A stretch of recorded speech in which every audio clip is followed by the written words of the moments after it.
কৃষক শ্রমিক কষ্ট করে, আর আমার দেশের ধান্দাবাজদের মুখে হাসি ওঠে। মনে রাখবেন, এক স্বৈরাচারী বিদায় হইলেও এখনো স্বৈরাচারী শেষ হয় নাই। এক স্বৈরাচারীকে বিদায় করতে পেরেছে বাংলার জনগণ।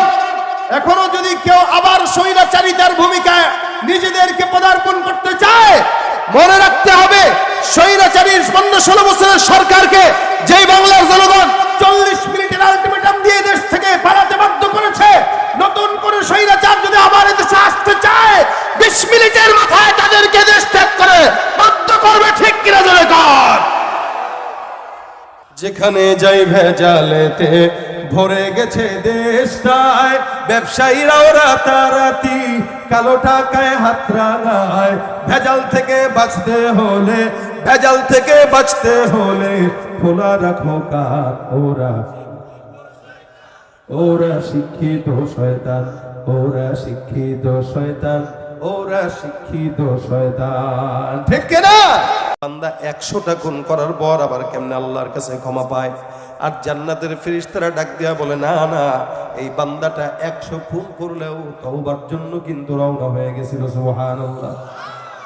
নিয়ত যদি করে কেউ, মাশাআল্লাহ, কেউ যদি নিয়ত করে, আল্লাহ পাক মুসলমানকে এত অফার দিয়েছেন, কেউ যদি নিয়ত করে নেক কাজের, তো নিয়ত করলো কিন্তু নেক কাজ করেও নাই, আল্লাহর হাবিব বলেন একটা পরিপূর্ণ নেকি তার আমলনামায় লেখা হয়ে যায়। মানে হাম্মা বিহাসানাতিন কাতাবাল্লাহু লাহু হাসানাতান কামিলা। নবী বলেন, কেউ যদি খালি নিয়ত করে, তা আল্লাহ পাক তার আমলনামায় পরিপূর্ণ নেকি একটা লিখে দেন। নিয়ত করেন ফজর নামাজ পড়বো ইনশাআল্লাহ, ইনশাআল্লাহ, এই যে পড়েন নাই কিন্তু নেকি লেখা হয়ে গেছে। আর গুনাহের নিয়ত করবেন, যতক্ষণ গুনাহ না করবেন ততক্ষণ গুনাহ লেখা হবে।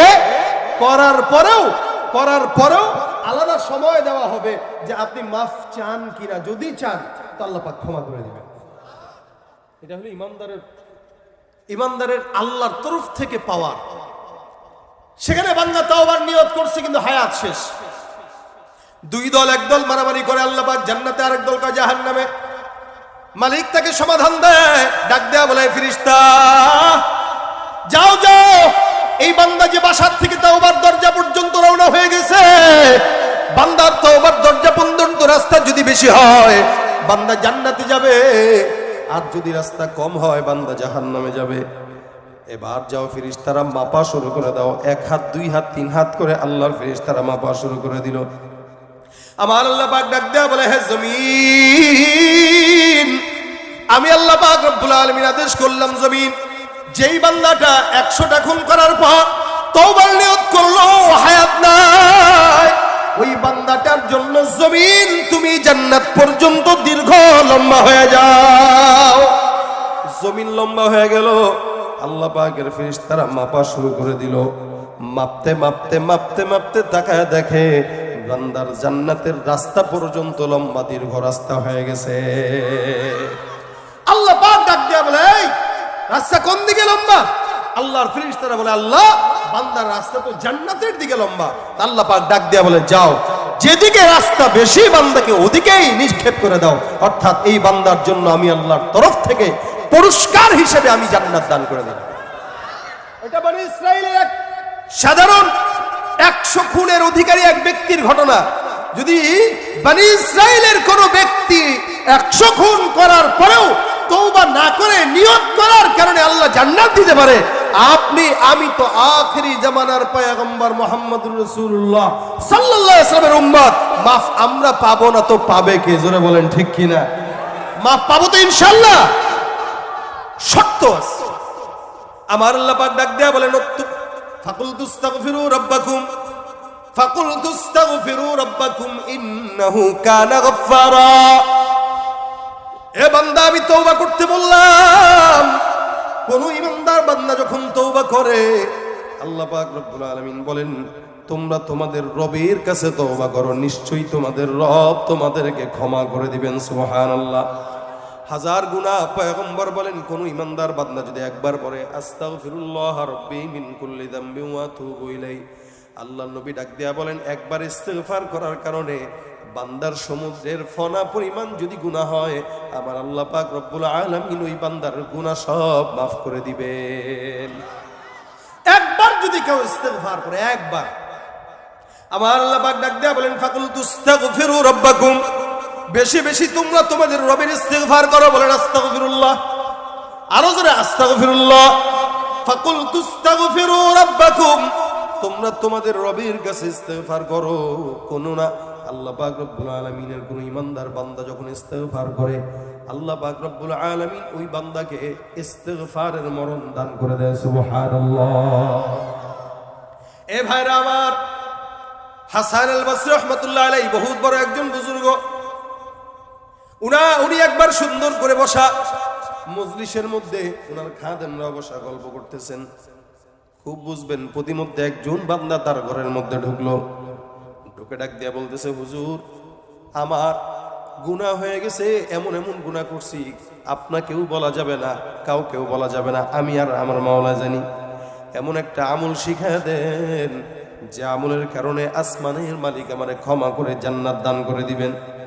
হাসান বসরি ডাক দেয়া বলে, যাও যাও বাসায় যা সুন্দর করে বেশি বেশি পড়বা আস্তাগফিরুল্লাহ আস্তাগফিরুল্লাহ আস্তাগফিরুল্লাহ, এটা পড়বা বেশি বেশি। যাও আমল দেয়া দিল, গুনাহ মাফের জন্য আমল কি দিল বলেন তো? আস্তাগফিরুল্লাহ। আবার আরেকজন আসছে, এসে ডাক দেয়া বলে, হুজুর আসমান থেকে বৃষ্টি হয় না, আমাদের এলাকায় দুর্ভিক্ষ হয়ে গেছে, এমন কোন আমল শিখায় দেন যে আমলের কারণে আল্লাহ পাক আসমান থেকে বৃষ্টি দিবে। হাসান আল বসরি ডাক দেয়া বলে, যাও বেশি বেশি ইস্তিগফারের আমল করো, আসমান থেকে বৃষ্টি আসবে। প্রথম জন যে গুনাহ মাফের জন্য আসলো তাকেও বললো ইস্তিগফার পড়ার জন্য। দ্বিতীয় যে বৃষ্টি হওয়ার জন্য আসলো তাকেও বললো কি? ইস্তিগফার। আবার আরেকজন লোক ঢুকলো, ডাক দেয়া বলতেছে, হুজুর আমার সম্পদের অভাব, টাকা পয়সা নাই, বিপদের মধ্যে আছি, বউরে খাওয়াইতে পারি না, এমন কোন আমল শিখা দেন যে আমলের কারণে আল্লাহর কাছে সম্পদের মালিক হতে পারবো, বলতে পারবো। হাসান বসরি ডাক দেয়া বলে, যাও যাও বেশি বেশি ঘরের মধ্যে ইস্তিগফারের আমল চালু করে দাও, তুমিও করবা, তোমার বিবিকেও বলবা। তিনজন তিন ঝামেলা নিয়ে আসলো, তিনজনকেই বললো ইস্তিগফার পড়ার জন্য। 4 নাম্বার আরেকজন বান্দা আসলো, ডাক দিয়া বলতেছে, হুজুর সন্তান নাই, এমন একটা আমল শিখায় দেন যেন আল্লাহ পাক রব্বুল আলামিন সে আমলের বরকতে সন্তান দান করে। আমাদের দেশে তো সন্তান যদি কারো না হয় সোজা চলে যায় খাজা আর মাজারের মধ্যে, ঠিক কিনা জোরে কোন? মাজারে যায়, বাবার কাছে সেজদায় যায়, সেজদা দিয়া তারপরে সন্তান যায়। আবার কেউ কেউ আছে সোজা ডাইরেক্ট বাবার কাছে বউ নিয়ে হাজির হয়ে যায়, বাবা অনেক দিন বিয়ে করলাম, সন্তান টন্তান হয় না, একটা সন্তান দেন। বাবাও সেই কোয়ালিটির, আস্তে করে হাইসা হাইসা কয়, আরে পাইছি ব্যাকল একটা, ও ঠিক আছে সন্তান হবে। বিবিরে আমাদের এই খানকায় 1 মাসের এতেকাফে রেখে যাও খাজার দরবারে, আর বাবার মাজারে যদি বিবিকে এতেকাফে রাখা হয় আর পরে যদি সেই সন্তান হয়, বুঝতে হবে ওই সন্তান আপনার না, আপনার বাবা, ঠিক কিনা ধরে কর। এই খাজার দরবারে বাবার কাছে যা সেজদা দেওয়া যাবে? সন্তান চাওয়া যাবে? এই যদি কেউ চায় ঈমান থাকবে কি? কথা কয় না, থাকবে। আমাদের এই দেশে অসংখ্য মাজার আছে, আজমতি সেজদার নাম দিয়া শিরিক করতেছে, আছে না নাই? অসংখ্য জায়গা আছে। আমরা মাজারের বিরোধিতা করি না, আমরা বলি এটা তোমরা মাজারে যাও, সমস্যা নাই। তোমরা যদি মাজারে তোমার বাবার কবর জিয়ারত করতে যাও সেটা ভিন্ন হিসাব, কিন্তু বাবাকে আসমানে উঠায়া আল্লাহর কাছে নামায়া বাবার দরবারে যে সেজদা করা, সন্তান চাওয়া, সম্পদ চাওয়া, ধন সম্পদ চাওয়া কোন ইমানদারের কাজ হতে পারে না, এটা কাফের আর মুশরিকদের কাজ হতে পারে, ঠিক কিনা ধরে কয়। পীরগিরি আর মাজার পূজা চলছে দেশটা জুড়িয়া, শিরকি আর ভণ্ডামিতে দেশটা গেছে ভরিয়া। পীরগিরি আর মাজার পূজা চলছে দেশটা জুড়িয়া, শিরকি আর ভণ্ডামিতে দেশটা গেছে ভরিয়া। গাজার কলকিটান মারিয়া, গাজার কলকিটান মারিয়া দেখায় খাজার শান, ওরা শিক্ষিত শয়তান, ওরা জয়, ওরা শিক্ষিত শয়তান, ওরা শিক্ষিত শয়তান। দুর্নীতির ওই আখড়ায় বসে, দুর্নীতির ওই আখড়ায় বসে জাহির করে জ্ঞান, কলম দিয়ে কামায় টাকা করে সাধুর ভান। ওরা শিক্ষিত শয়তান, ওরা শিক্ষিত শয়তান, ওরা শিক্ষিত শয়তান, ওরা শিক্ষিত শয়তান, ঠিক না? পীরগিরি দুনিয়ার মাজার পূজা শিক্ষাঙ্গনের দিকে ভাইরে দেখো না চোখ মেলিয়া ছাত্ররা সব বই ছাড়িয়া থাকে শুধু প্রেম লইয়া শিক্ষাঙ্গনের দিকে বাইরে দেখো না চোখ মেলিয়া ছাত্ররা সব বই ছাড়িয়া থাকে শুধু প্রেম লইয়া অস্ত্র সে তো সঙ্গের সাথী অস্ত্র সে তো সঙ্গের সাথী হইতে মাস্তান ওরা শিক্ষিত শয়তান ওরা শিক্ষিত শয়তান ওরা শিক্ষিত শয়তান ওরা যেখানে যাই ভেজালেতে ভরে গেছে দেশটায় ব্যবসায়ীরাও রাতারাতি কালো টাকায় হাত রাঙায় ডিমের হালি কত এখন হ্যাঁ তাহলে দেখেন মুরগি যদি জানতো যে যেটা ফ্রি পারি এটা নিয়ে এত রাজনীতি ও তো দুঃখে কষ্টে পাড়া বন্ধ করে দিত কৃষক শ্রমিক কষ্ট করে আর আমার দেশের ধান্দাবাজদের মুখে হাসি ওঠে মনে রাখবেন এক স্বৈরাচারী বিদায় হইলেও এখনো স্বৈরাচারী শেষ হয় নাই এক স্বৈরাচারীকে বিদায় করতে পেরেছে বাংলার জনগণ এখনো যদি কেউ আবার স্বৈরাচারিতার ভূমিকায় নিজেদেরকে পদার্পণ করতে চায় মনে রাখতে হবে স্বৈরাচারীর 15-16 বছরের সরকারকে যেই বাংলার জনগণ 40 মিনিটের আলটিমেটাম দিয়ে দেশ থেকে পালাতে বাধ্য করেছে নতুন করে স্বৈরাচার যদি আবার এদেশে আসতে চায় 20 মিনিটের মাথায় তাদেরকে দেশ ত্যাগ করে বাধ্য করবে ঠিক কিনা জোরে কর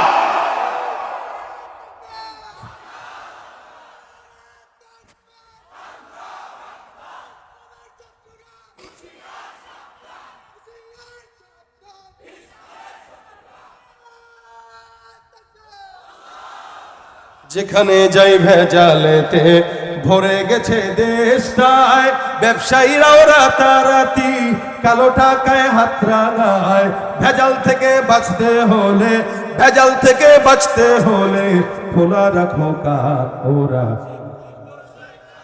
ওরা শিক্ষিত শয়তান ওরা শিক্ষিত শয়তান ওরা শিক্ষিত শয়তান ঠিক না ভাইরা আমার শিক্ষিত শয়তান এখনো সমাজে আছে না নাই বহুত আছে বহুত এই দেশে এক সরকার যাবে এক সরকার আসবে মনে রাখবেন ইসলামী আইন ছাড়া শান্তির স্বপ্ন দেখাটা বোকামি ছাড়া কিচ্ছু না কথা ঠিক কিনা ধরে কোন আলেম নামেও কত দেখো টাকার মোহে পড়িয়া স্বার্থের পিছে দৌড়াইতেছে কোরআন হাদিস ছাড়িয়া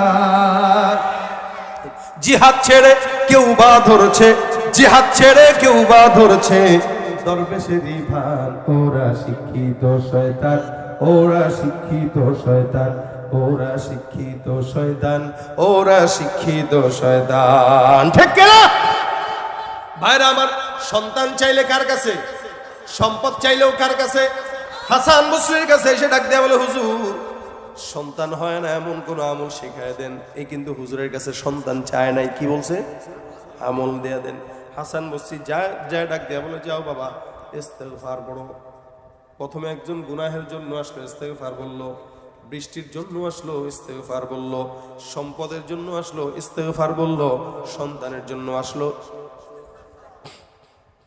আরেকজন ডাক দেয়া বলতেছে হুজুর আমার ক্ষেতের মধ্যে ফসল নাই এমন কোন আমল শিখায় দেন যে আমলের কারণে আল্লাহ পাক ক্ষেতের মধ্যে বরকত দান করবে উনি ডাক দেয়া বলে যাও যাও বেশি বেশি ইস্তেগফার করো 5 জন আসলো 5 জনকে একই আমল দিলেন খাদেম ডাক দেয়া হুজুর বুঝলাম না আপনি কি আর কোনো আমল পারেন না একটা আমল তোর পীরের কাছে যদি 10 জন যায় বলে আর 10 জনে যদি খালি একটা আমল দেয় মানুষ কেউ হুজুরের মনে হয় বেশি পড়ালেখা জানে না একটাই শিখছে এটা নিয়েই চালায় দেয় সব হাসান বসরি হাসে আর বলে কয় কেন 5 জন আসলো একই আমল কারণটা কি হাসান আল বসরি ডাক দেয়া বলে 5 জন যে আসলো একই আমল দিলাম কারণ এই আমলটা আমিও দিই না আমার বাপেও দেয় নাই দাদাও দেয় নাই আমি যে আমলটা দিয়েছি ওই আমলটা আমার আসমানের মালিক আল্লাহ রাব্বুল আলামিন দিয়েছে সুবহানাল্লাহ বুঝেন আল্লাহ আমল দিয়েছে কোনো পীর না কোনো বুজুর্গ না আপনি আপনার পীরের আমল পাইলে তো একদম 24 ঘন্টা আমল করতে থাকেন মালিক যে আমল দিয়েছে ওই আমলটা তো আমাদের 24 ঘন্টা করা দরকার ঠিক না হাসান বসরি ডাক দেয়া বলে আমার আল্লাহ কোরআনে বলেছেন ফাকুলতু আস্তাগফিরু রাব্বাকুম ইন্নাহু কানা গফফারা, নিশ্চয়ই এক নাম্বার কোন বান্দা যদি ইস্তেগফার করে, ওই বান্দা যদি গুনাহগার থাকে, ওই বান্দার গুনাহ থেকে মুক্ত করে বান্দাকে মাফ করার দায়িত্ব আল্লাহ। এই জন্য আমার আল্লাহ বলেছেন, মুমিন গুনাহ হয়ে গেলে এক নম্বরে আমল কি বলেন? ইস্তেগফার। দুই নম্বরে আমার আল্লাহ ডাক দেয়া বলেন, ইউরসিলিস সামা আলাইকুম মিদরারা। কোন ইমানদার যদি ইস্তেগফার আদায় করে, আমার আল্লাহ পাক রব্বুল আলামিন ডাক দেয়া বলে, ওই বান্দা আসমান থেকে আমি আল্লাহ ইস্তেগফারের মাধ্যমে সুন্দর রহমতের বৃষ্টি দান করব। আমলটা দিছেন কে? তিন নম্বরে কোন ইমানদার বান্দা এমন যদি থাকে যে বান্দাটার সম্পদ নাই, রিজিকের অভাব, দোকানে বরকত নেই, বেচা কিনা নাই, বাজারের দোকান আছে, আল্লাহ পাক রব্বুল আলামিন বলে, কেউ যদি ইস্তেগফার আমল করে, ওয়ুমদিদকুম বিআমওয়াল, ওই বান্দার রিজিকের ওসাত আমি আল্লাহ কুদরতি ভাবে দান করে দিব। সুবহানাল্লাহ। আবার কোন বান্দা সন্তান যার নাই, বিয়ে হয়ে গেছে, বউরে খালি দোষ দেয়। আমাদের দেশে সন্তান না হলে খালি বউর দোষ, বেটার দোষ থাকলেও বেটা কয় না, খালি বউর দোষ। আমার আল্লাহ পাক ডাক দেয়া বলেন, ইস্তেগফার করো। কোন বান্দার যদি সন্তান না হয়, আমি আল্লাহ কুদরতি ভাবে বান্দাকে সন্তানের ব্যবস্থা করে দিব। বান্দার ফসল যদি বরকত না হয়, খেতে যদি ফসল না হয়, ইস্তেগফার করো। ইমদিদকুম বিআমওয়ালিন ওয়া বানিনা ওয়া ইয়াজআল লাকুম জান্নাত ওয়া ইয়াজআল লাকুম আনহারা। ও যা নিয়ামত দরকার সব নিয়ামত আমি দিব। আমল কয়টা? কি ভাইরা আমার খুব বুঝবেন। এই কারণে হাদিস শরীফে পয়গম্বর বলেন, আমি নিজেও প্রতিদিন 100 বার ইস্তেগফার করতাম। সুবহানাল্লাহ। রাসূল কয়বার পড়তেন? তাহলে আমাদের তো 1 কোটি বার পড়া দরকার। আমরা গুনাহ করতেছি, গীবত করতেছি, শিকায়াত করতেছি, এখানে গীবত, ওখানে গীবত, ওই হুজুরের কি দোষ, ওই হুজুরের কি দোষ। ভাই কি ফায়দা? ফায়দা কি বলেন? আপনি গীবতের কারণে নিজের নেকিগুলো হারাইতেছেন, আরেকজনের গুনাহগুলো নিজের কাঁধে নিতেছেন। কি ঠিক না? মনে করেন আমি সাইদ, আমি থাকি ঢাকায়, আপনি থাকেন পাবনা, আপনি এখানে বসে বসে আমার নামে না জেনে গীবত একটা করলেন। আপনাকে যদি বলা হয়, ভাই সাইদ আহমদকে যদি আল্লাহ পাক জান্নাত দেয়, তুমি মানবা? কেমনে জান্নাত পায়? এত জাহান্নামী ধরলেন। আপনি চান আমি জাহান্নামে যাই, কিন্তু আপনি জায়গায় জায়গায় বসে বসে আমার গীবত করে গোপনে গোপনে আমার জান্নাতের রাস্তা খুলে দিচ্ছেন, আপনি নিজেও জানেন না কেন? গীবতের মাধ্যমে। কি ঠিক না? কথা বলেন ঠিক কিনা? এই জন্য আমি বলি, গীবত যদি করতে হয় মায়ের নামে করেন, বাপের নামে করেন। কেন জানেন? কারণ আপনার মা বাবার জন্মদাতা হিসেবে আপনি যখন মা বাবার গীবত করবেন, আপনার গুনাহগুলো, মা বাবার গুনাহগুলো আপনার কাছে আসবে, আপনার নেকিগুলো মা বাবার কাছে যাবে। ঘরের নেকি ঘরেই থাকলো, মা বাবা জান্নাতে গেল। কি ঠিক না? আপনি অন্তত আপনার মা বাবাকে জান্নাতে দেন না, কিন্তু মা বাবার নামে গীবত করলো, আর ফাটানোর মতো। আমার মায়ের নামে কস, বাবার নামে কস, বাবার নামে কইলে গায়ে লাগলে একজন মুমিন ভাইয়ের নামে কিভাবে গীবত হয়? এই জন্য আল্লাহ পাক বলেন, ইন্নামাল মুমিনুনা ইখওয়া ফাসলিহু বাইনা আখাওয়াইকুম। প্রত্যেকটা মুমিন ভাই ভাই। কেউ যদি কোনো ভুল করে, ইসলাহের নিয়তে একটু শুধরায় দাও, এটা আল্লাহ পাকের আদেশ। সেটা না করে গীবত শিকায়াত করে অযথা নিজের গুনাহের আমলনামাকে ভারী করার কোনো দরকার নাই। ওই সময়টা ইস্তেগফার করেন, অন্তত নিজের গুনাহটা কমবে, বাড়বে না। রাজি আছেন করতে ইনশাআল্লাহ? হার টাইম হাতের কাজ আছে, পায়ের কাজ আছে, জবানের কাজ নাই। আমি এত দূর থেকে আপনাদের এখানে আসলাম, এসে এই ভাঙা গলায় অসুস্থ শরীর নিয়ে 2-4টা কথা বললাম। এই কথা বলার পরে এখান থেকে উঠলেন, বাসায় গেলেন, কোনো কিছু যদি পকেটে নিয়ে না যেতে পারলেন, তা ফায়দাটা কি? আচ্ছা বলেন তো, আপনারা মাদ্রাসায় টাকা দিচ্ছেন না? নিজের পকেটের টাকা খরচ করে আসছেন তো নাকি? কেউ কি টাকা দিবে? দিবে না। আসার পরে আবার কমিটিরা টাকা আপনাদের পকেটে রেখে দিচ্ছে। আবার বাসায় যাবেন নিজের পকেটের টাকা দিয়া। পকেট তো কিছু খালি হয়েছে নাকি? মনে করেন 1000 টাকা নিয়ে আসলে এখন আর হয়তো 100 টাকা আছে, বা 5000 টাকা নিয়ে আসছেন, এখন হয়তো 1000 টাকা আছে।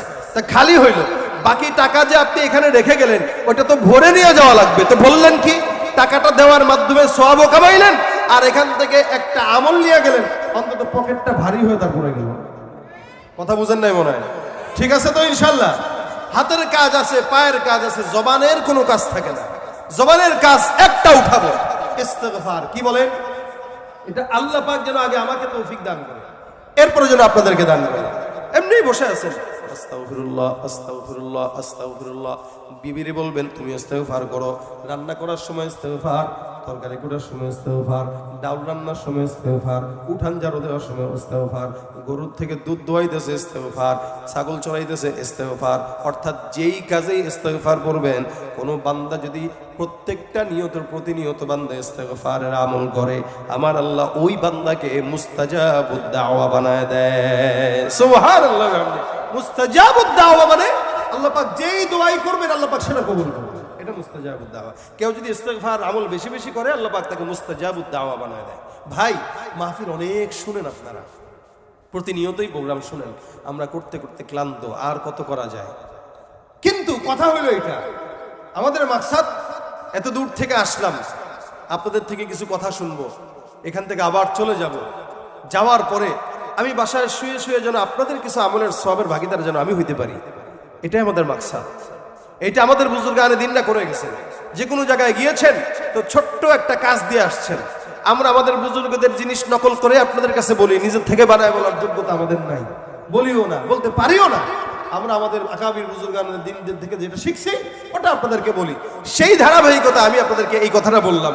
আজকের মাহফিল থেকে খালি হাতে না যে বাসা পর্যন্ত যাবেন একটা কাজ দিয়ে, সেটা কি? ইনশাআল্লাহ বলেন। এই যে নিয়ত করছেন, আমার বিশ্বাস আল্লাহ রাসূল সাল্লাল্লাহু আলাইহি ওয়াসাল্লামের হাদিস অনুযায়ী আমলনামায় সব লেখা হয়ে গেছে। তো শেষমেশ আমি আপনাদেরকে আবার আবদার করব, এখানে যারা বসছেন আপনারা প্রত্যেকটা ভাই, দিনদার ভাই, ইমানদার ভাই যারা আছেন, শেষমেশ এই মাদ্রাসার জন্য কেউ যদি এরকম থাকেন গুনাহ মাফের নিয়তে সাদাকা দান করব আমি। দেখেন গুনাহেরও সদকা আছে, গুনাহ হয়ে গেছে তো সদকা করেন, আল্লাহ পাক ছোট ছোট গুনাহগুলো সদকার বদৌলতে মাফ করে দিবেন ইনশাআল্লাহ। শেষমেশ যদি এরকম কেউ থাকেন মাদ্রাসার জন্য, এতিম ছেলেরা হাফেজ কোরআন হচ্ছে, এখান থেকে এরাও এক একজন আকাবির হয়ে যাবে, হয়তো ভবিষ্যতের আকাবির হয়তো এখান থেকেও আসবে, ভবিষ্যতের বিশাল বড় আল্লাহওয়ালা বুজুর্গ হতে এই মাদ্রাসা থেকে হবে, আপনি নিজেও জানেন না। তো এরকম কিছু ভাই যদি থাকেন শেষমেশ দিবেন একটু, আমি আপনাদের কাছে সংক্ষেপে 2-4টা মিনিট শুনবো, এরপরে ইনশাআল্লাহ সবাইকে নিয়ে একটা নাশিদ হবে, শুনবেন আপনারা। কথা কয় না মানে নাশিদ মনে হয় বুঝেন নাই, গজল গজল, ঠিক আছে? তাহলে কে কে আছেন একটু শেষমেশ হাতটা তুলেন, যে আমাগো হাত তুলছেন, কিল্লে তুলতে বলছি, হ্যাঁ তুলেন, হাত তুলেন। আস্তে আস্তে তুলতেছে, মনে করছে পকেটে ঢুকাই দেবো, থাক না মান। কেউ যদি এরকম থাকেন যে 1500 দিবেন, শেষমেশ একটু এখানে হাতটা উঠান যে আমি আছি, শেষমেশ প্রধান বক্তার হাতে একটু দিব। ভাই আমি গুনাহগার মানুষ, কিন্তু আমি মুসাফির। 1 নম্বর আমি মুসাফির, 2 নম্বর শারীরিকভাবে অসুস্থ। এই 2টা কারণে আল্লাহ পাক আমার দোয়া কবুল করবে, এটা রাসূলের হাদিসের কথা। যেহেতু আমি মুসাফির মানুষ, আল্লাহ পাক দোয়া কবুল করে, তার উপর আমি অসুস্থ মানুষ। এখন আপনারা যদি কেউ এরকম থাকেন যে দিবেন, আমি মুসাফির হিসেবে দোয়া করব, মুসাফিরের দোয়া আল্লাহ কবুল করবে ইনশাআল্লাহ। এরকম কেউ থাকলে একটু দেন, যে মাদ্রাসার জন্য আমি 2টা টাকা দিব, 5টা টাকা দিব, 10টা টাকা দিব। কেউ থাকলে একটু হাতটা উঠান, কে আছেন দেখি, কে আছেন শেষমেশ? মাশাআল্লাহ। কি নাম মুরব্বী? হ্যাঁ, বিলাল হোসেন। কত? 1000। মাশাআল্লাহ। বিলাল সাহেব 1000। ওই যে ভাই কি নাম?